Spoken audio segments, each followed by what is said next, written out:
Happy Thursday to you. I'm coming to you a day early this week, and I want to share with you that I'm excited to be with you a day early. Hopefully that'll help you have some extra time this weekend, but also I will be traveling tomorrow, so that is why I'm giving you this a little bit early today. And I want to start first off with an update to something we talked about last week, which was the USDA loans. I want to let you know that I have two lenders that are still going to be funding these loans even though the program has not been funded by Congress. These lenders are so confident that that's going to happen that they're going to go ahead and continue to fund these loans that are underwritten and approved by USDA. So you don't have to worry if you have some buyers that need to do the USDA loan. We can still get those funded for you. If you have offers come in on your listings, I would suggest that you call and make sure that the lender who is providing the LSR to you is someone that can actually still fund that loan. So that's an important and exciting update for you today.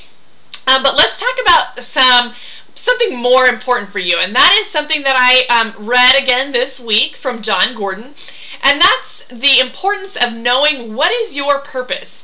What is it that you're doing, some higher calling that you're doing your work for? And I want to give you the example that he gave. This is absolutely straight from him and not from me, so give him all that credit. But it came from an example of a man who was in his 50s and he lost his job, and he just didn't know what to do, and he was having a hard time trying to find a new job.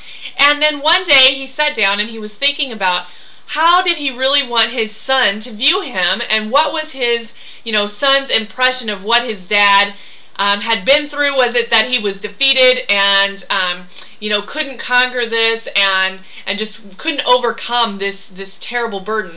And he decided right then and there that that was not going to happen, and he just went out and did everything he could. And in his quest to find a new job, he actually had this great conversation with a man on an airplane, and due to having that great conversation with this man on an airplane, he actually ended up in a better job than he had before. And he had a great job before, but he ended up in this much better job, paying a lot more money with a lot better quality of life. So he was able to show his son that just because he got laid off and just because times were tough, that he wasn't down and out. And that was his higher purpose, was to really leave this great legacy for his child, that you don't have to be down and out, that you can overcome anything.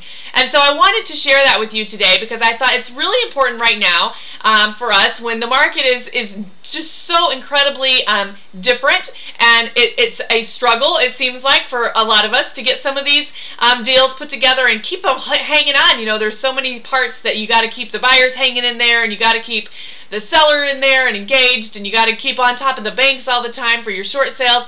So I just want to encourage you that you're doing a great job, and to really think inside about what is the deeper purpose and meaning for what you're doing. And I know each and every one of you have such a great and unique, wonderful purpose for what you're doing, and to really think about what that is and reflect on it, and maybe that will give you a renewed sense of excitement about what you're doing, and a renewed sense of spirit for what you do every single day, and a reason to get up and keep going and call the banks again to get that short sale done and keep your buyers hanging in there. So hopefully that will help you. I am happy to tell you I'm going to be going to Albuquerque for the Balloon Festival this next week. So I am going to send you an update next week from the Hot Air Balloon Festival. So it will be very exciting. I'll show you some balloons and see how it is. And so I will be working all next week while I'm there, but we do the ballooning early in the morning before anybody's even awake, so it'll be exciting, and be able to share that with you.